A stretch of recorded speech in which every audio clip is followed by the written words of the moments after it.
Hello, my name is Bill and welcome to Mind Your Crypto. Today we have Bitcoin, but we're going to look more the long term because I will be away from the time you watch this video. Okay, so I'm not going to focus so much on the short term. We are going to talk about it, but first, do not forget to join our monthly subscription, Patreon/Mind Your Crypto. Thank you for watching. Let's go right now back to BTC against USDT chart that we are finding a little bit of rejection, starting with the short term a little bit on the 20.5k. Always remember that a very huge resistance level for Bitcoin is the 21 to 21.2k. Apart from that, if we do not close above this area right here, then do not enter the market, okay? Because if we close above, this is very good, but if we do not, then we are going to crumble down more. We are going to correct even more. Anyway, we have one more pattern you should be looking at. This is the descending, of course, the bearish pennant, okay, which could be the case that it is here, the line is here, could be the case that it is a little bit upwards. You know, these lines are a little bit biased. Anyway, bearish pennant formation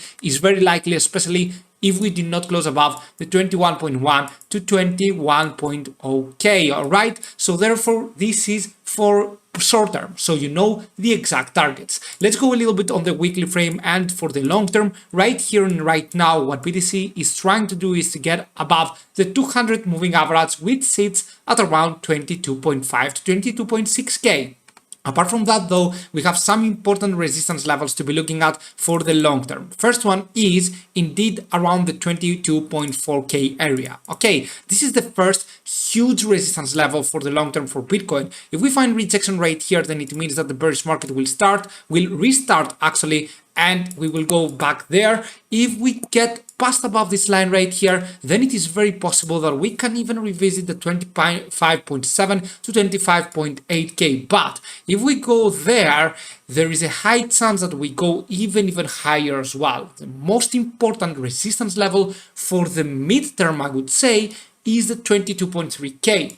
Now, what we need in the monthly frame, we need to form a bullish candlestick or a green candlestick or an inside candlestick. What I mean by that is we do not want the low to exceed this low right here on the monthly frame. From the time we see that, then August will be bullish. Okay, so prepare for a bullish August. It was just like back here when the low did not exceed this one and we had another bullish month. Then prepare yourself. But at the end of the day, if we have an institutional gap right here and we go down, then things are bad. Okay, if we lose the 17.6k, things will be bad going back down all the way maybe into the 13.8k, 16.7k will be the first support level, and then we might drop further down.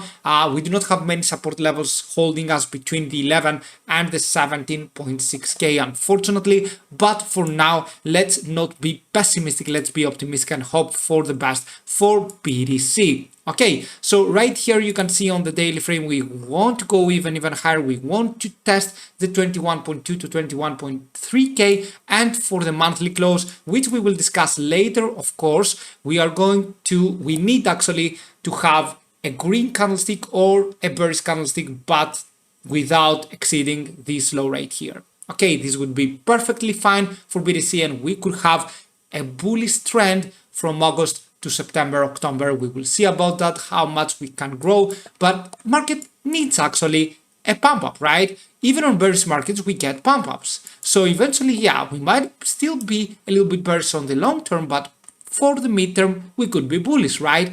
And this is what I was always telling.